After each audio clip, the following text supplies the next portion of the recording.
From West Virginia Public Broadcasting. At the Legislature today, more action in the House to assist with the operation of the Summit Bechtel Family National Scout Reserve, which opens in July 2013 in Fayette County.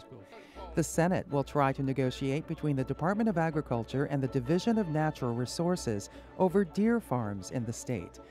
And equal employment and equal housing opportunities do not exist for some West Virginians. We'll discuss the latest efforts on this issue on the Legislature today.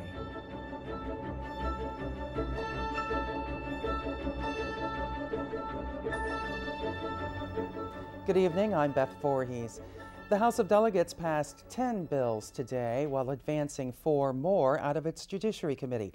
As Adam Cavalier reports, one of the bills out of the Judiciary deals with religious freedoms. House Bill 2657 establishes the Religious Freedom Restoration Act and a compelling interest test for courts to use to determine whether a person's religious belief should be accommodated by government actions. Compelling interest test requires the government to prove with evidence that its regulation is, first, essential to achieve a compelling governmental interest, and second, the least restrictive means of achieving the governmental compelling interest. So I thought it might be helpful to have a little history of this act. This is modeled on the Federal Religious Freedom Act, or RFRA. In 1993, Congress enacted RFRA in response to a U.S. Supreme Court ruling in Employment Division v. Smith. In that case, the court upheld an Oregon law used to deny unemployment benefits to 2 Native American men who lost their jobs because of their religious use of peyote. While the bill passed, Jefferson County Democrat John Doyle voiced his opposition to the bill. The one major problem I have with it is the title of the act, the Religious Freedom Restoration Act. This implies, thank you, sir. This implies, or at least lays out, obviously to be inferred, that we have somehow lost our religious freedom over recent years, and I just don't believe that. My sense is that maybe a better title for what we're putting in here would be Religious Freedom Reaffirmation Act, but if all it is a reaffirmation, which is what I suspect it is, we don't need it. So either way, I'm going to vote no. Skinner says that under current constitutional statutes, the protection of religious freedoms can still be taken to court. Those cases could already be brought if someone believed that they needed to wear a particular headgear in observance of their religious faith, and the school, for whatever reason, believed that that was either a distraction or a threat. That person who was the subject to that prohibition could bring that case now, and so our court would look at our state constitution and perhaps the federal constitution in determining whether or not the state has an appropriate interest in that prohibition. I don't know. I mean, I'm not, again, it may be that someone else looks at those cases, another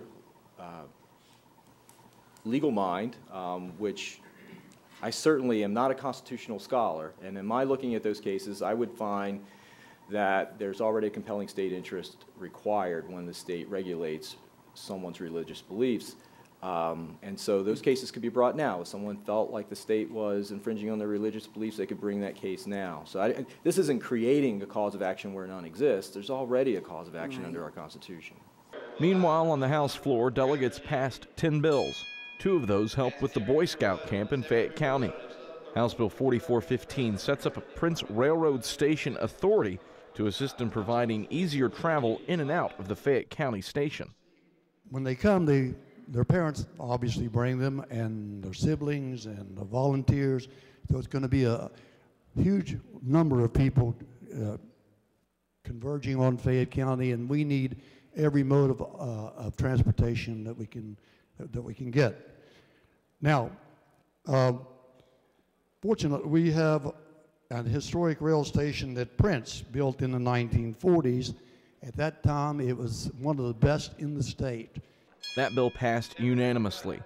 House Bill 4299 came at the request of Governor Earl Ray Tomlin to assist with the camp as well. The bill would permit buses leased from a county school board to be operated by bus drivers employed by another county school board if no bus drivers are available from the lessor county. Basically, this bill increases the pool of buses and bus drivers for the new Boy Scout camp. Urge passage.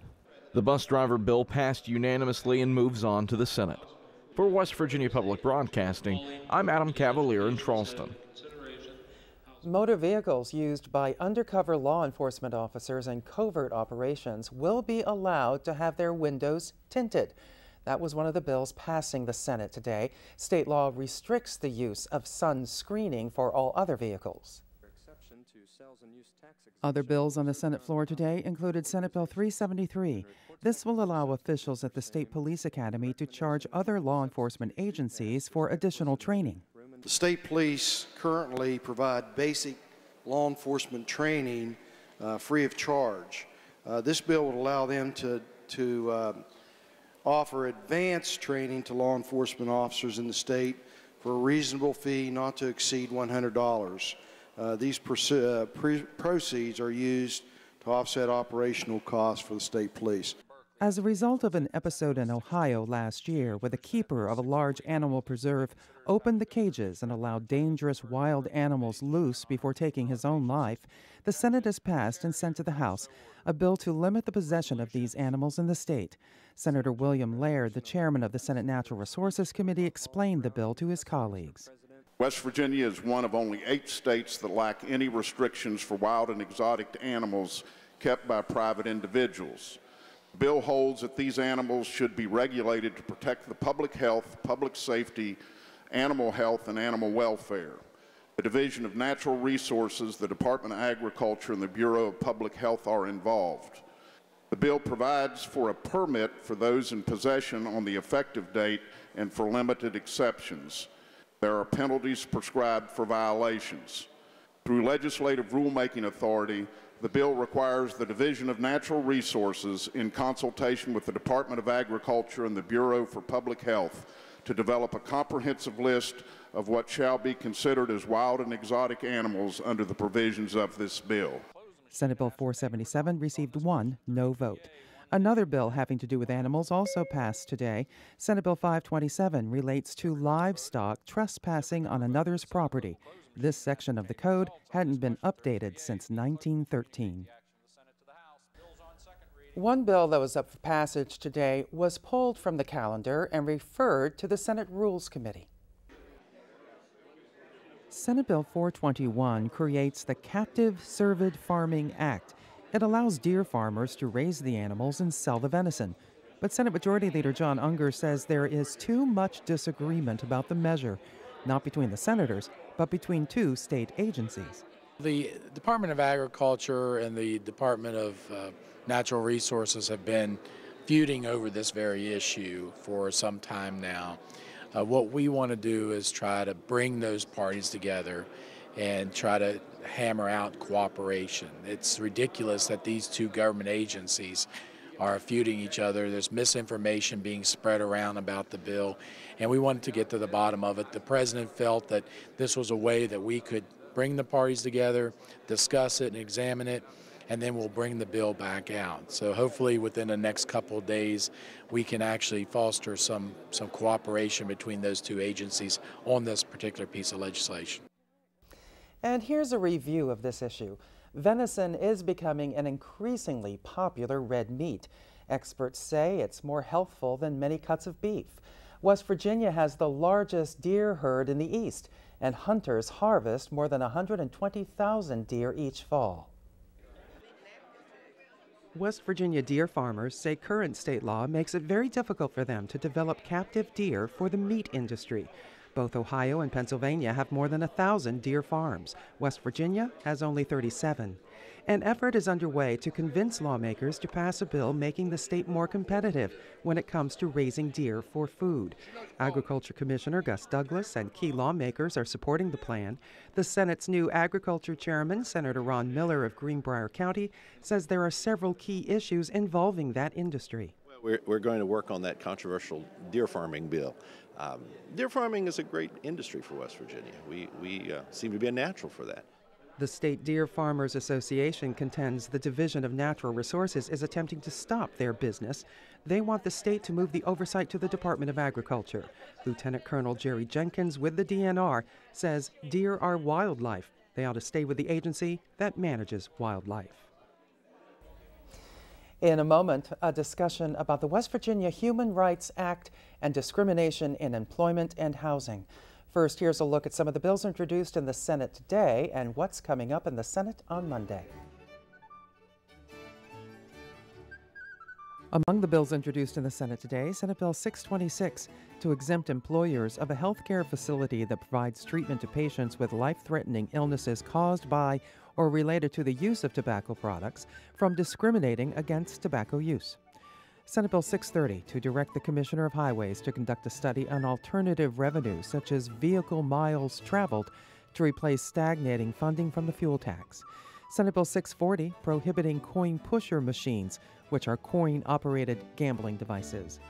Among the bills up for passage in the Senate on Monday, Senate Bill 457 to continue the Rural Health Initiative, which, among other things, develops innovative programs to enhance student interest in rural health care opportunities and increases the number of placements of primary care physicians in underserved areas. Senate Bill 518 to prohibit persons who have been convicted of a felony from being elected or appointed to positions in the state. Senate Bill 554 to require the voter to mark the location necessary to indicate that a write-in vote is to be cast. Among the bills on second reading in the Senate on Monday, Senate Bill 73, regulating tanning facilities. Senate Bill 341 to provide access to private employee restrooms for persons with certain eligible medical conditions such as Crohn's disease. And Senate Bill 406, regulating commercial dog breeding operations. Two powerful unions have endorsed legislation to add sexual orientation to the West Virginia Human Rights Act. The AFL-CIO and the United Mine Workers Union joins Fairness West Virginia, a statewide civil rights advocacy organization for lesbian, gay, bisexual, and transgender communities, to ask the legislature to be fair in housing and employment law. Joining us tonight is Bradley Milam, Executive Director of Fairness West Virginia, and Frank Hartman, a lobbyist for the organization. Gentlemen, welcome. Thank you. Why is this significant, this union endorsement? So we've been working on this endorsement for a number of years, and of course it's an issue of fundamental fairness and dignity and respect for all of West Virginia's workers and citizens. And we believed that the AFL-CIO and the UMWA would be able to stand with us on that basic issue of rights for all of West Virginia's workers. I think it's an important signal to show that unions do stand with us. They stand with our community and with our organization in pushing for fair, basic, fundamental fairness in housing and employment. And I think it's a signal of where we are with the times, that it is time, and definitely we are overdue for some basic protections. This is the first time that the unions have endorsed this legislation? This is the first session for this? Yes, it's the first time for an official endorsement. Mr. Hartman, this issue has been around for a long time. Yes. They've been talking about this. When you talk with legislators about this issue, what do they say to you? Well, as you may have heard, it's an election year, and people are reluctant to be bold in an election year. But I think once you have the opportunity to talk with them about basic facts and issues of fairness, I think people are very comfortable with it. Polling data that Fairness West Virginia has come out with shows that 61% of West Virginians support this legislation. So the majority of West Virginians support it and understand it, and we don't think it's controversial at all. We think it's a fundamental fairness issue, and we think that the union help gives us some traction on it this year. Okay. Tell me about the poll. When was it done? How many people were polled and what was asked? Bradley actually is far more familiar with the poll, so I'll leave that to him. Sure. So the poll was conducted in January of 2010, so it's 2 years old at this point, conducted by Greenberg Quinlan, and asked specifically, do you favor protecting lesbians and gays from discrimination in employment and housing? And 61% voted in favor, or supported it. Tell me a story. Tell us a story, an example of discrimination in either housing or employment? Sure. You know, as executive director and the one staffer for the organization, I get quite a few calls from discrimination. But one that stands out would be the story of Sam Hall, who is an openly gay former coal miner at a coal mine and was the victim of terrible harassment at his job for a number of years. And he ended up quitting the mine and is suing his company for harassment. And we actually held a rally with him last year in February of 2011 in front of the steps of the Senate. And you know, it really is an aspect of having a hard worker like Sam, who is a West Virginian, born and raised, is a coal miner, is a hardworking, decent gentleman in the community who is being discriminated against, who's being harassed at his job, who cannot perform his job in the way that he wants to do it, simply because of the way that he's treated. And it's simply an issue of basic fairness, and one that we think will resonate with the people of West Virginia. You were hoping the union endorsement would give you traction. Is it? It is. We think that softening some of the opposition in the House in particular, as you may know, Beth, the Senate has passed this legislation twice. In fact, when Governor Tomlin was president of the Senate, so he has also voted for this legislation. The House has never taken it up. We are hopeful.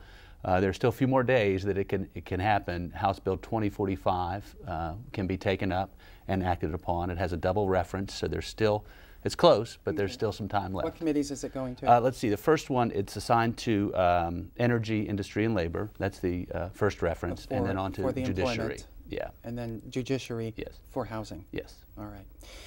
Why the reluctance on this? As I said, this has been around for a long time. Yeah, it's an election year, but there are off years that are not election years, and these things still don't get talked about and passed. Why the reluctance? I think people, candidly, are quite uncomfortable discussing the issue of sexual orientation. Yeah.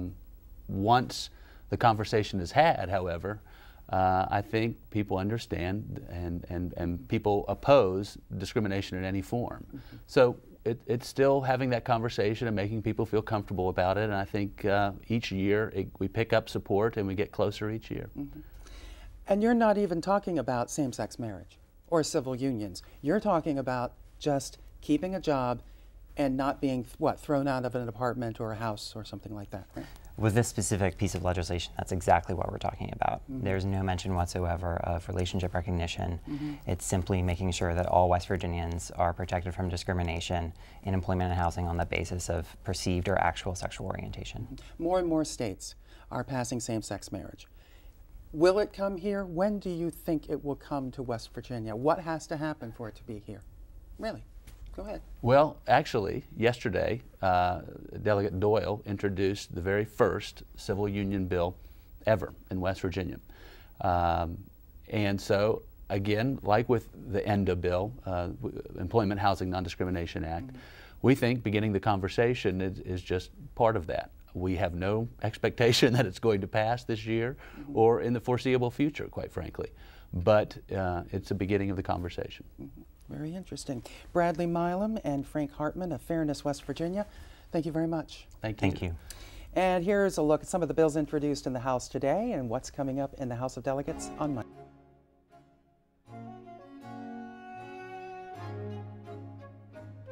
Among the bills introduced in the House today, House Bill 4582 to expand the scope of the Freedom of Information Act to include records held by a non-governmental body or entity which receives funding from state or local government.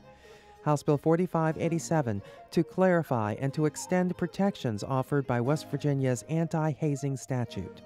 House Bill 4589 to establish the West Virginia Board of Veteran Education and Support as a liaison between the Department of Veterans Affairs and higher education institutions.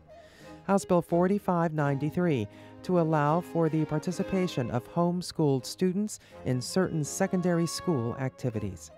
House Bill 4598 to prohibit the use of single-use plastic bags by stores. House Bill 4603 to prohibit the sale of beer and wine at self-scan registers. House Bill 4605 to provide a premarital education option to applicants for marriage licenses. Couples would be provided a certificate of completion and must present the certificate when applying for a marriage license or face a higher license fee. House Bill 4608 to require that credits earned by students at a college or university are transferable to another in-state school if a college or higher education institution attended loses its accreditation. House Bill 4612 to automatically revoke a will following a legal separation. Among the bills up for passage in the House on Monday, House Bill 3174 to allow liquor sampling events except on Sundays. House Bill 4119 to provide a definition for an athletic director who is employed by a county board of education.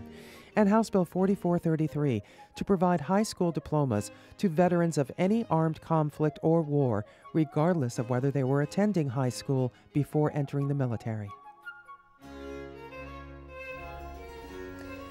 Yesterday, Senator Clark Barnes introduced his bill to reform education. Among other things, the bill would establish charter schools. Education Chairman Senator Robert Plymel reminded his Republican colleague that the governor just released an extensive audit of the State Department of Education. Here's a review of that audit released last month. It suggests hundreds of millions of dollars in inefficiencies in West Virginia's public education system. The auditors declared West Virginia one of the most regulated education systems in the country. It stated these restrictions trickle down, stifling innovation in the classroom. Suzanne Higgins breaks down the report's recommendations. The Education Efficiency Audit of West Virginia's primary and secondary education system makes recommendations it says could save the state $90 million a year. The report's major themes include eliminating excess bureaucracy, cutting unneeded spending, and combining purchasing power, better relating the education system to career and workforce needs, raising education standards, better preparing teachers, and getting ineffective teachers out of the classroom. It calls for driving more education decision-making down to the classroom and school principals, using technology to achieve much of the above and to help individualize student learning. The first half of the report examines the functions of the Department of Education, which has 637 positions. When compared to other rural states, West Virginia has among the highest ratios of education agency staff to the number of students. So the report recommends reducing the number of assistant superintendents, executive directors, and assistant directors from its current 53 positions to 43. The audit also suggests reducing the rest of the Department of Education staff by 20%. The second half of the education audit focuses on improving student achievement, school building leadership, and classroom teaching. It recommends requiring all state education, workforce, and economic development agencies to coordinate their strategic plans, better integrating career preparedness into the standard curriculum, mandating 180 days per school year of instruction time, and aligning the work calendars of support personnel, modifying state code in order to fill vacancies with the most qualified person, regardless of seniority, establishing a Teacher for America program to recruit teachers to hard-to-serve areas, and ensuring all elementary teachers know the science of reading and elementary-level math. In addition, the audit calls for strengthening testing for teacher licensing, tying teacher pay to teacher effectiveness, not just advanced degrees and years of experience, supporting differential pay, offering higher salaries to teachers who choose to be judged on merit, giving principals control over staffing and scheduling, and the ability to schedule longer school days and school years, and allowing principals to have discretion to spend the school budget on the best programs and services for students. The last section of the report states the future of education is online learning. It recommends working with the private sector to ensure high-speed broadband internet access in every school, ensuring all students and teachers have computer access. Within 2 years, requiring districts to spend 50% of their textbook budget on online content rather than books, and 100% within the decade. Establishing and funding a West Virginia virtual school so that counties can use only state-approved online learning programs. And finally, increasing training in curricular use of technology. The audit was conducted by the Pennsylvania consulting firm Public Works. The authors say it took place over 4 months beginning last summer. More than 100 people were interviewed. For West Virginia Public Broadcasting, I'm Suzanne Higgins. And this has been the Legislature Today. I'm Beth Voorhees. Thanks for joining us. Good night.